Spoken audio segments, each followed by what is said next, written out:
y bienvenidos a esta nueva sesión de Aprende en Casa, una estrategia de la Secretaría de Educación Pública para impulsar el aprendizaje. Esta sesión es especialmente dedicada a los alumnos de segundo grado para la asignatura de Lengua Materna Español con el tema Compartir la palabra.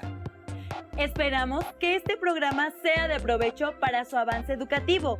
Para asegurarlo, los invitamos a que preparen un cuaderno, lápiz o pluma y realicen sus anotaciones, reflexiones y actividades. Es muy importante que lo hagan, ya que este material se debe incorporar a su carpeta de experiencias para después presentarla a su docente.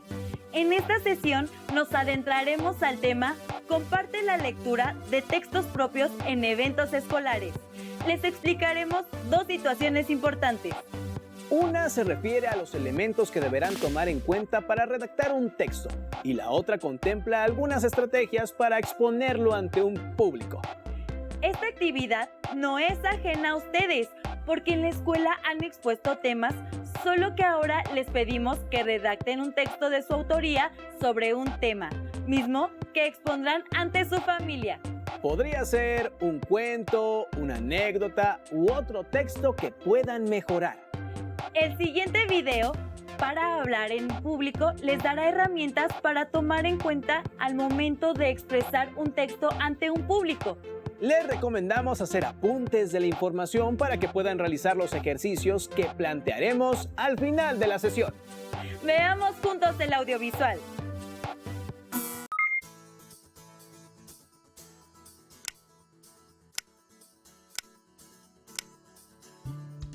Te sudan las manos, te empiezas a poner muy nervioso y la mente se queda en blanco. A continuación, 6 consejos para hablar en público sin que te pase lo anterior. 1. Entiende tu tema. Cuando no estás seguro de lo que dices, obligas a tu mente a conectar ideas que no están frescas o no existen. Hacer conexiones y generar ideas lleva tiempo y esfuerzo, así que ayuda a tu cerebro leyendo sobre tu tema, preguntando a expertos y haciendo anotaciones. 2. Conoce a tu audiencia. ¿Qué edad tienen? ¿Cuánto saben sobre el tema? ¿Por qué les interesa escucharte? Estas serán algunas preguntas para saber el mensaje que quieres transmitir. 3. Ponte a escribir. Pero, ¿no que ibas a hablar? Sí, pero escribiendo se organizan mejor las ideas, así que escribe desde el saludo inicial hasta el agradecimiento final y responde. ¿Comunicas el mensaje que quieres? Si la respuesta es no, escribe de nuevo. 4. Mide tu tiempo. Comienza a leer tu escrito y mide cuánto tardas. Si el tiempo rebasa el tiempo que tienes para hablar en público, reduce tu discurso. Léelo tantas veces sea necesario. La idea es que no dependas de tu escrito. 5. Obsérvate. Practica frente al espejo o pide que te graben. Imagina que estás en un escenario y lúcete. ¿Hay algún movimiento que repites? ¿Se entiende lo que dices? ¿En qué momentos te pones nervioso? ¿Cómo es el volumen de tu voz? Corrige aquello que no quieres mostrar en tu presentación. 6. Manos a la obra. La práctica hace al maestro, así que toma en cuenta estos consejos y conquista al público.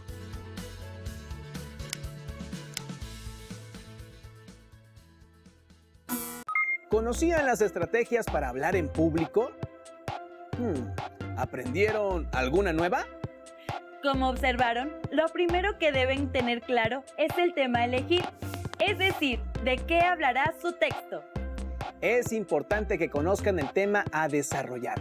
Hagan notas de la información y subrayen las ideas principales para que inicien la redacción de su texto. Recuerden, a la hora de exponer, lo ideal es platicar su tema, pero eso depende del texto que vayan a presentar. Por ejemplo, si es un cuento, es normal que lo lean. Pero si es una anécdota, lo importante es que no la lean, no den rodeos, sean claros y vayan de lo general a lo particular. Para entender más acerca de cómo recuperar lo importante en un texto, veremos el video titulado Elaborar las ideas principales de un texto. ¡Vamos a verlo! Hola, ¿ustedes qué hacen para comprender un texto? Una forma es identificar las ideas principales, pero ¿cómo podemos identificarlas? ¿Por qué es útil identificarlas? Vamos a investigar. ¡Acompáñenme! Todavía no entiendo bien el tema. El maestro comentó que podemos comprender mejor un texto si encontramos las ideas principales. Veamos un tutorial para saber cómo reconocer las ideas principales de un texto. Sí, vamos a ver un tutorial. Identificar las ideas principales es una habilidad básica para comprender un texto. En general, las ideas principales sintetizan la información de un tema y suelen estar en una o en pocas oraciones. Hay que tener en cuenta que no es lo mismo el tema que una idea principal. La diferencia es que el tema responde a la pregunta, ¿de qué trata el texto? Por su parte, las ideas principales responden a la pregunta, ¿cuál es la información que el autor quiere exponer sobre el tema?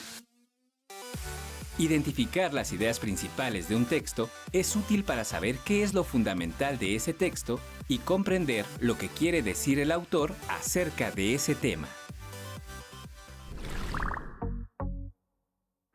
¿De qué trata el texto? ¿De la energía nuclear? Ah, ya entendí, ese es el tema. Sí, y lo principal es la información más importante que el autor quiere exponer sobre ese tema. Pero, ¿cómo lo identificamos? Sigamos viendo el tutorial. Para encontrar las ideas principales en un texto, se debe tener en cuenta lo siguiente. Identificar, de manera general, de qué habla el texto que se lee, es decir, identificar el tema. Buscar el significado de las palabras que se desconozcan, ya sea deduciéndolo por el contexto en que se encuentran o buscándolas directamente en el diccionario, con el objetivo de comprender mejor el texto. Plantear las preguntas clave para identificar esas ideas principales. Buscar las respuestas en cada párrafo, pues ellas ayudarán a redactar un resumen. Una técnica para tener presente las ideas principales es el subrayado. Así, al releer lo que se subrayó, se puede recordar el contenido del texto leído.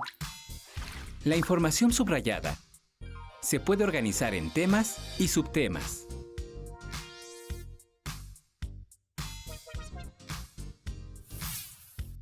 O bien, crear organizadores gráficos.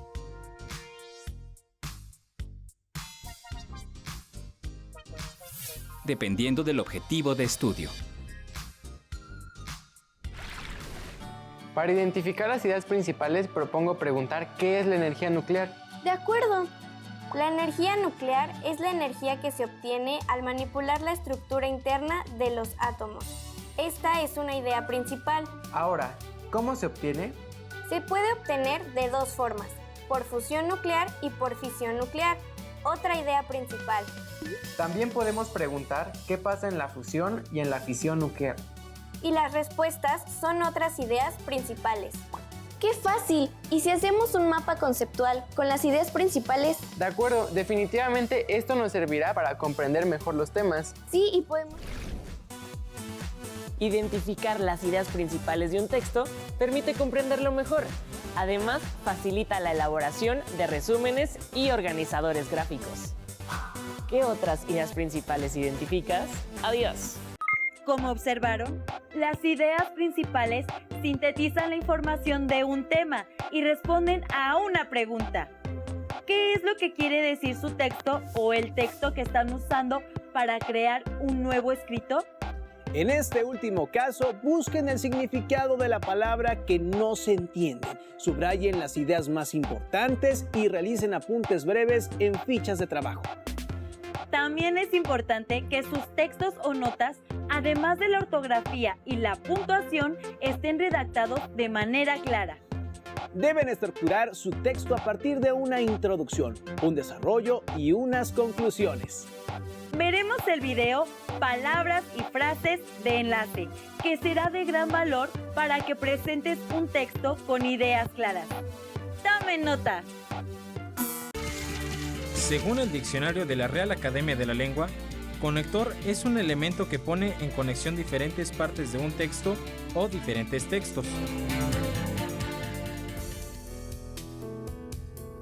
Los conectores son palabras y frases que sirven para unir y organizar las ideas dentro de un texto. Existen muchos tipos de conectores.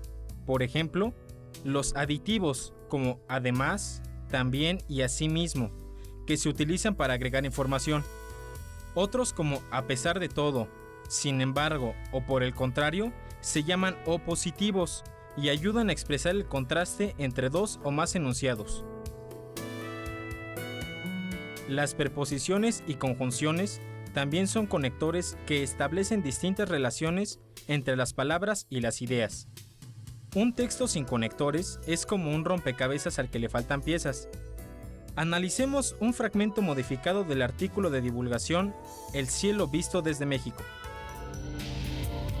Los astrónomos han agrupado las estrellas constelaciones. Son configuraciones arbitrarias, corresponden la cercanía, las estrellas, proyectadas la bóveda celeste, no su distancia real. Las constelaciones son como los continentes del cielo, ayudan a ubicar los astros. La Tierra gira torno al Sol. Diferentes épocas año se ven constelaciones distintas. Se ven grupos estrellas diversas, el hemisferio norte, el hemisferio sur. Ahora, agregando los conectores, veamos cómo cambia el sentido del texto. Los astrónomos han agrupado a las estrellas en constelaciones. Son configuraciones arbitrarias que corresponden a la cercanía de las estrellas proyectadas sobre la bóveda celeste y no a su distancia real. Las constelaciones son como los continentes del cielo, ayudan a ubicar los astros. Puesto que la Tierra gira en torno al Sol, en diferentes épocas del año se ven constelaciones distintas. También se ven grupos de estrellas diversas desde el hemisferio norte y el hemisferio sur.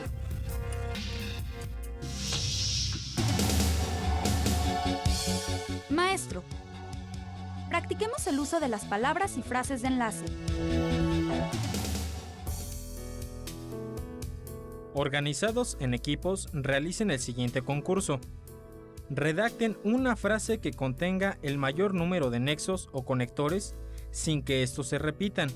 El que logre el mayor número gana. ¡Buena suerte! Para saber más sobre los conectores, te recomendamos que utilices el interactivo Conectores, que es uno de los interactivos del área de español. En este, mientras practicas el uso de los conectores para darle mayor claridad y riqueza a tus textos, ayudarás a Paulina e Higinio a resolver un misterio. ¿Verdad que la función de los conectores es muy importante para construir un texto lógico y entendible? Como observaron, los conectores unen y organizan las ideas de un texto. Hay una variedad de ellos para expresar lo que desean. Vieron conectores de dos tipos: los aditivos, que apoyan el momento de agregar más información, y los opositivos, que niegan alguna situación. También están las preposiciones, que son nexos, y las conjunciones, que unen ideas. Les sugerimos que realicen el ejercicio que aparece en el video de manera individual. Lo registren en su carpeta de experiencias y, si es posible, se comuniquen con sus compañeros para intercambiar sus textos y apoyarse en la corrección. Finalmente, veremos el video titulado Giordano Bruno, que narra la infortunada suerte de este hombre de ciencia, adelantado a su tiempo. Les pedimos que tomen nota de los aspectos más sobresalientes para realizar una actividad.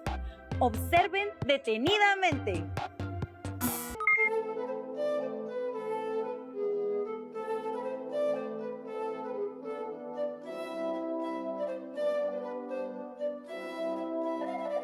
En Roma hay una plaza con el nombre de Campo de Flores, Campo dei Fiori. En esa plaza está la estatua de un hombre, Giordano Bruno, que murió quemado en la hoguera el 17 de febrero de 1600. Fue filósofo, astrónomo, matemático, poeta, un hombre del Renacimiento que sentía curiosidad por todo. Había nacido 52 años antes en Nola, cerca de Nápoles, y había sido bautizado con el nombre de Filipo. Perteneció a la orden de los dominicos como Fray Bartolomé de las Casas. Fue un sabio observador de la naturaleza, del universo. Era un hombre de carácter abierto y espontáneo que dedicó su vida al conocimiento. contra la opinión general de su época, fue uno de los primeros filósofos en defender abiertamente la teoría de Copérnico, según la cual el Sol era el centro del universo alrededor del cual giraban la Tierra y los planetas. Ahora sabemos que el sistema solar en el que habitamos es solo una ínfima parte del universo, pero la teoría de Copérnico, conocida como heliocentrismo, era entonces completamente revolucionaria, porque negaba que la Tierra fuera el centro del universo, como sostenía la Iglesia Católica. Claudio Ptolomeo había imaginado en el siglo II la teoría geocéntrica, que explicaba que todos los astros, incluido el Sol, giraban alrededor de la Tierra. Refutar esta idea, como hizo Copérnico y después Giordano Bruno, suponía negar la centralidad de la Tierra y, por tanto, del ser humano, y como consecuencia, poner en duda el orden dispuesto por Dios según las enseñanzas de la Iglesia. A partir de una primera acusación de herejía en 1576, cuyos detalles nunca llegó a conocer, Giordano Bruno emprendió un largo viaje por Europa. Residió unos meses en Noli, en el Golfo de Génova, donde enseñó a niños gramática y astronomía. Visitó Savona, Turín, Venecia, Padua, Milán, Ginebra y Londres. Y desarrolló a lo largo de los años un arte de la memoria que provocó la admiración de sus contemporáneos. Publicó numerosos libros en los que se expresa un pensamiento complejo, moderno, racionalista, que chocaba con el sentido común de su tiempo. Sostuvo, por ejemplo, en contra de la tradición aristotélica, que no existe una jerarquía única, ni en el mundo natural ni en el espacio físico, que todo puede ser centro y todo puede ser periferia, y por tanto la Tierra solo es centro para nosotros, es decir, solo es centro desde nuestro punto de vista. De ahí que aceptara la posibilidad de la existencia de muchos mundos, y no solo el nuestro. Esta idea, que hoy nos resulta fácil de entender, era una herejía para las autoridades religiosas de entonces. Giordano Bruno puso en duda otros dogmas sagrados para la Iglesia Católica, como la Encarnación y la Trinidad, y rechazaba la idea de que la Iglesia pudiera conocer la verdad última. Pensaba también que todas las cosas están imbuidas del Espíritu Divino. Su estancia en Ginebra, donde entonces gobernaban los protestantes, fue tan agitada que terminaron por expulsarlo de la ciudad. En Italia lo veían con recelo porque sospechaban que se hubiese convertido al protestantismo. Tampoco en Londres se sintió bien acogido. Se consideraba como Sócrates un ciudadano del mundo y decía que era ciudadano y siervo del mundo, hijo del Padre Sol y de la Madre Tierra. Pero también decía de sí mismo, porque ama demasiado al mundo, será odiado, censurado, perseguido y rechazado por él. Regresó a Venecia en 1591, invitado por un noble, Giovanni Mocenigo, que decía estar interesado en sus conocimientos, pero que en realidad trabajaba para la Inquisición. Detenido en mayo de 1592, Giordano Bruno no volvería a ser libre nunca más. Un año después, fue trasladado a Roma, donde pasaría los siguientes 7 años, encerrado y sometido periódicamente a interrogatorios por parte de las autoridades eclesiásticas. Le conminaron a que se retractase de sus ideas, pero se negó a hacerlo. Se le declaró hereje y fue condenado a morir en la hoguera. Al oír su sentencia, dijo a sus jueces: «Pronunciáis vuestra sentencia contra mí con más temor quizá del que yo siento al escucharla». Hoy muchas de las ideas de Giordano Bruno nos parecen de sentido común. Otras nos pueden resultar curiosas. En su tiempo fueron motivo de escándalo. Pero sobre todo, hoy no pensamos que se pueda condenar a muerte a alguien por decir lo que piensa. Giordano Bruno murió en Roma, donde hoy se alza su estatua, en la plaza que se llama Campo de Flores.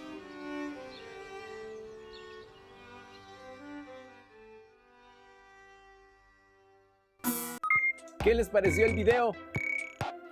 ¿Qué les parecieron las aportaciones de Giordano Bruno y su trágico final? ¿Qué no les gustó? ¿Y qué hubieran hecho en su lugar? ¿Conocen otro caso de un personaje histórico como él? Como observaron, Bruno dio todo por sus ideales y fue castigado por no compartir las ideas del tiempo que le tocó vivir.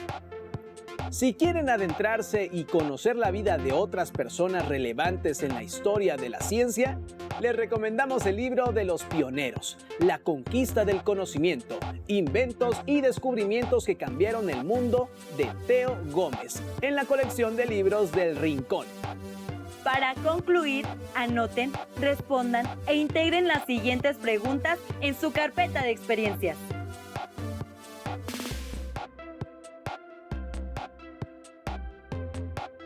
¿Qué estrategias han usado a la hora de presentar un texto de su autoría?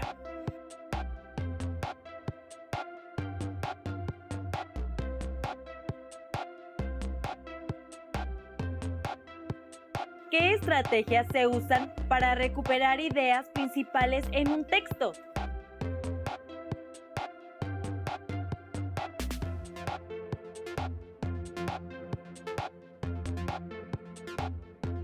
¿Cuáles de las estrategias que vieron en este programa son nuevas para ustedes?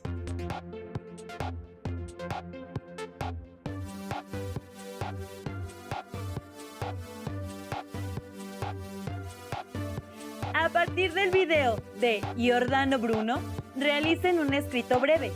Recuperen algunas ideas importantes que les sirvan para exponer en público.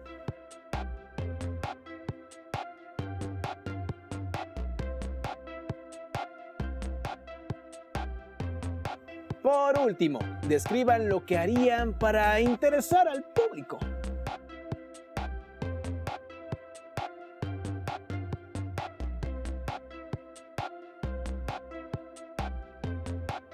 Fue un gusto compartir con ustedes este interesante tema. Los esperamos en otra sesión más de Aprende en Casa. ¡Hasta pronto!